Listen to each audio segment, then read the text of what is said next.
lovely afternoon. It's Pigsy. Yours.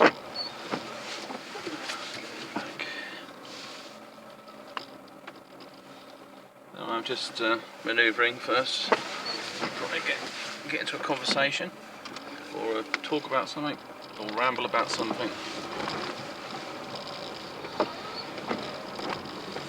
Yeah, I want to talk about something quite important, and that a lot of people have things, well, when they go to sleep, they either have quite strange dreams. Some people say they don't have any dreams, to be actually, which is quite unusual. I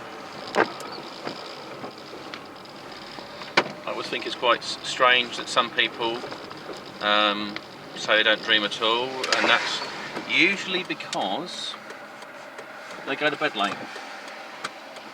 Or they might have something that's blocking their brain producing certain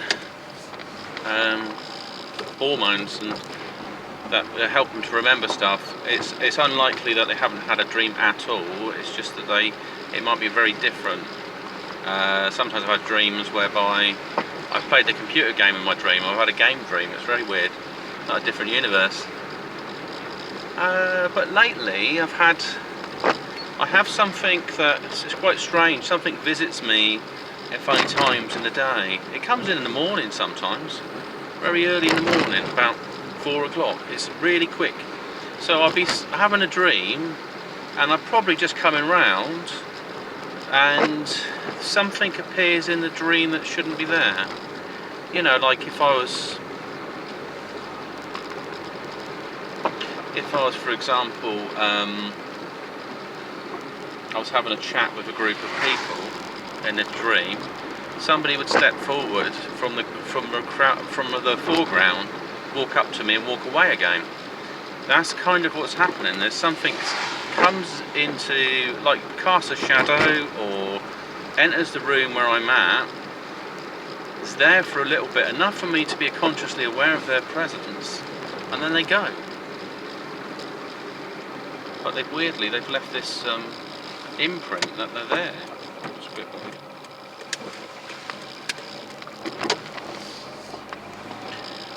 So I don't know if it's like a shadow being, if it's what you call paranormal, like a ghost or something. It's not trying to talk to me, it's checking up on me. It's a watcher or something. You know, like you get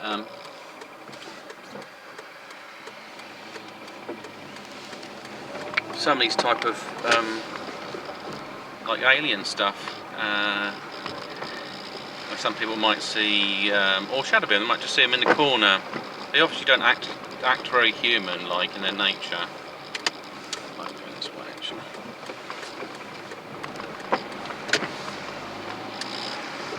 Because they just stand there for hours looking at you. And if you see something go into the kitchen, just like a shadow move or something, or you sense something might be there. Later on you go in the bedroom and sit down, then you hear something move in the kitchen, like a fork or a knife or something. When you're out of the room, when you're not looking, they reappear, but when you look at them, they don't. So it's a bit like that thing in, I don't know if you watch Doctor Who, they had these like gargoyle ones, and they move when you look at them, when you don't look at them, I mean. You look away from them, because your eyes, there's something to do with your eyes, basically you keep them in the present. And my theory is that they are based in dark matter, and that dark matter is the darkness between, it's either the glue between our reality, between the atoms and so on. It's in the atoms, and it can either be energized or stimulated, but it must have a kind of frequency. That could be partially to do with gravity, the way it kind of operates. So the stronger the presence of dark matter, the stronger the gravity, because it has a quantum pull. But a object like a portal can have the dark matter pulled to the outside of it.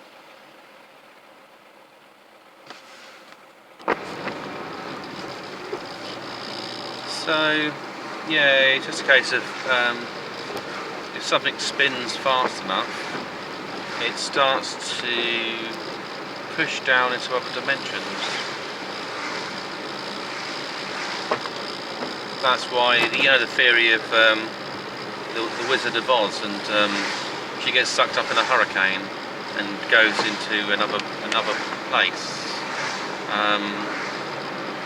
That does actually have some basis in reality, that it could be possible to tear a portal inside a hurricane, because it's working outside of the normal physics around it,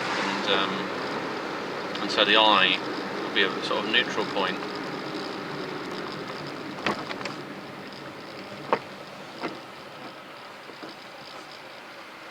So it can create maybe a tear, that's what it is. A tear in reality.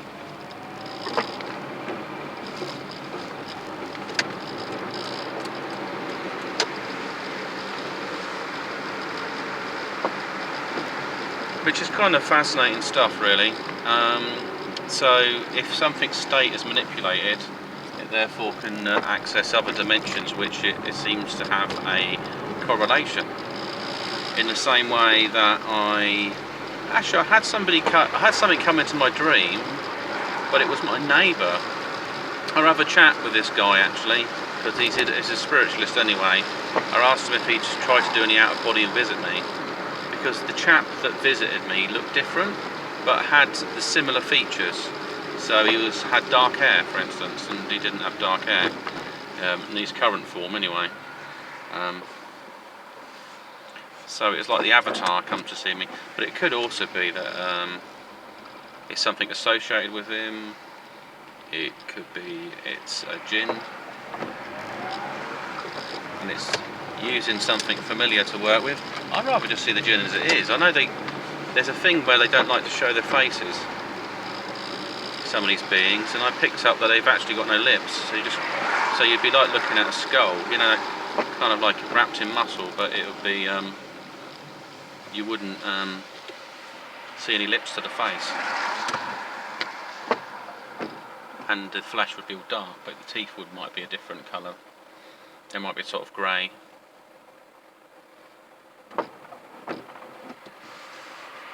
And they can manipulate the facial features anyway, so it's not.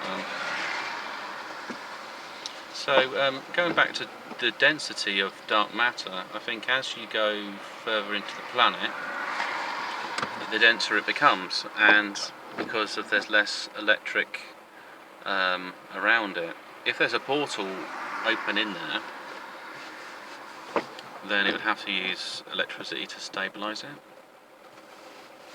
So there's a lot of magnetism, and it's like a dynamo. So the electricity is causing the quantum field to move, and within inside that movement, it's creating a gateway that pulls that the gravity is an indicator of the suction.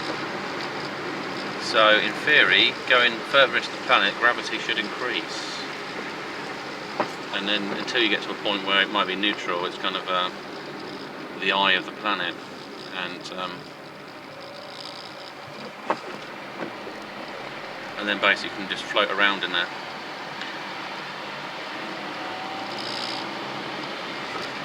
So I'd have to look at this, what you call vortex mechanics. I'd have to look at how two forces in motion can create a neutral point, in the same way that between the Earth and the Moon has a point where it's fairly neutral between them, and that would be quite interesting. But it's far more complicated than that, because you're dealing with frequency. So if you're dealing with other dimensions, you could have a larger planet, so smaller planets within inside the larger planet. And oh, what's come over as well, does it?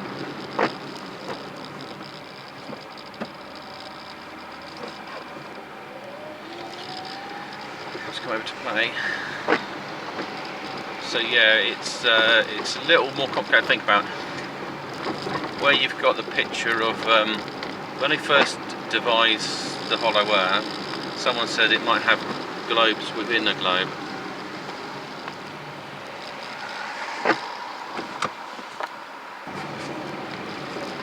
So originally it was thought there was different spheres that were moving around inside the planet because of the way the external forces with the name gravity, because that's what it's just known by. It doesn't necessarily have to be Newton's version of gravity. It could be slightly different to that. It's a bit like the idea it was just a magnetic, it was iron and it was magnetic, but that doesn't really explain how everything else works, magnetism, and the Earth's actually got a diamagnetic, so it's got something powering something powers the planet, like a generator. And the idea of maybe spheres moving inside the planet is that they might be moving in different dimensions, so it's kind of a ripple or an after effect of moving in everything. Imagine everything's a hologram and the projector works in works at 100%, and this reality is only 5%. So there could be other realities in there. They're actually occupying the same space, and the fact that the planet moves around, there could be other things like that's everything's still. It doesn't move, but what happens is that you shift dimensions, and so time and movement itself are shifts in dimensions, like a ticking of a clock. Everything works to a second. So there's probably a speed limit, and people would say that'd be the speed of light, but not. But that you can move quicker than the speed of light. Objects can, certain properties in things can move faster than the speed of light, like the quantum, because the quantum exists inside our space and outside our space, because it crosses the domain of all the dimensions, because it's everywhere. In the same way one of my cells communicates with another inside my body, it doesn't have to use the nervous system. There's a quantum relationship because it's like a copy of itself mirrored elsewhere.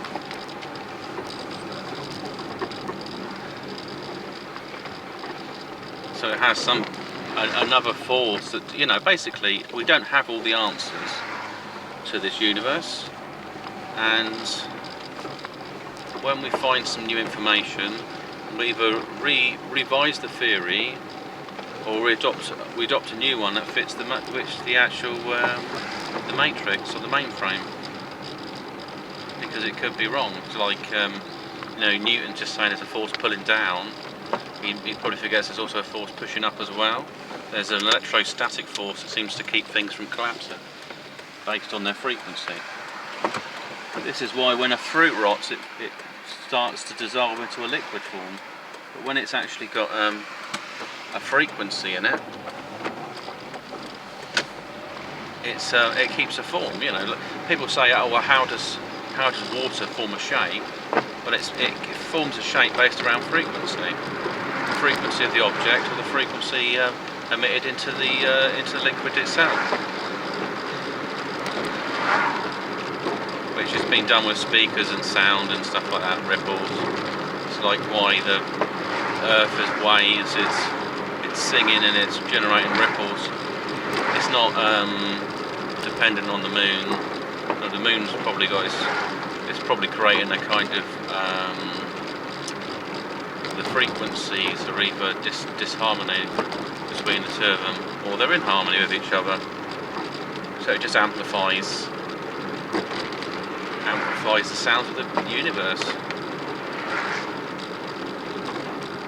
And how does that operate? So there's movement, there's frequency. So it means there's a forces at play that you can't see.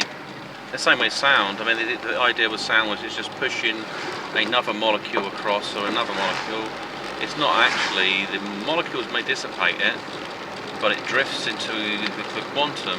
So when I talk now, my voice is going throughout the whole universe. it might be so quiet it can never be heard by a human, but that frequency's out there because it has intention and is generated through energy, and energy can be transmuted but never destroyed, so it will always carry the words that I've spoken in some way. You know, somebody can go back in time, study some energy, it would have a memory. That's what they said about water having memory, that it would take on a form, but it would never forget that form completely. In the same way, that computer has a memory. You can wipe the hard drive, but you're never gonna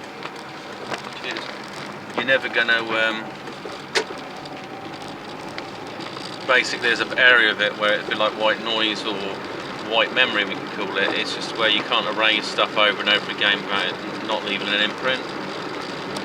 So you know, there's just so much more to the universe. So the imprint, it's like when they talk about Akashic records, the imprint there is that what happens in this life is mirrored somewhere else, and it's turned into data and then stored in this universal vault. But the actual vault is everywhere because it's in that quantum and it's all connected. So in the same way the internet is connected, different servers, you can communicate between these different vessels of information and access it and translate it that way. So that's how it leaves an imprint. The imprint exists in time, which is a dimension, and is turned into a data form that can be basically retranslated back into it. So it's a bit like data compression within a dimension. So we used to just hook into that dimension and you can access that data. So there's some other things as well. Like in the future the science will be of adding things to the DNA. You could possibly re-access your old lives, or you can access your ancestors. There's areas of the DNA that are not used because we're not ready for it yet, and it can go online, and so you could have a lot of things. You know, it's possible to have a being that can shapeshift, but think of how that would be misused if you could shapeshift between different forms. You'd be humanoid, but you could have, you know, you could have the strength of a bear or something. Yeah. So yeah, don't worry, I've gone a bit off tangent because I think there's a higher self or some other being is telling me stuff, using my consciousness as a bit of a vessel. So yeah, so anyway, go back to quick, just finish it off. So a lot of you might have these shadow beings. We're going right back to the start. That access you. They come in your dreams. Just be aware of things where it feels like someone's standing in the room, and you might be half asleep and half awake, or where you have things in your dreams where almost something pops in and touches your shoulder and steps back out again. It might be something just checking if you're alive or whatever it's up to. Most likely won't be harming you. It's just a bit unusual that this being comes in and says hello. So anyway, I hope my rambling has some use to somebody. I've been doing a lot of gardening, that's why I'm knackered. Been in the garden for about 5 hours in the rain, so I've had a brain lapse, and I will speak to you soon. Alright, bye bye.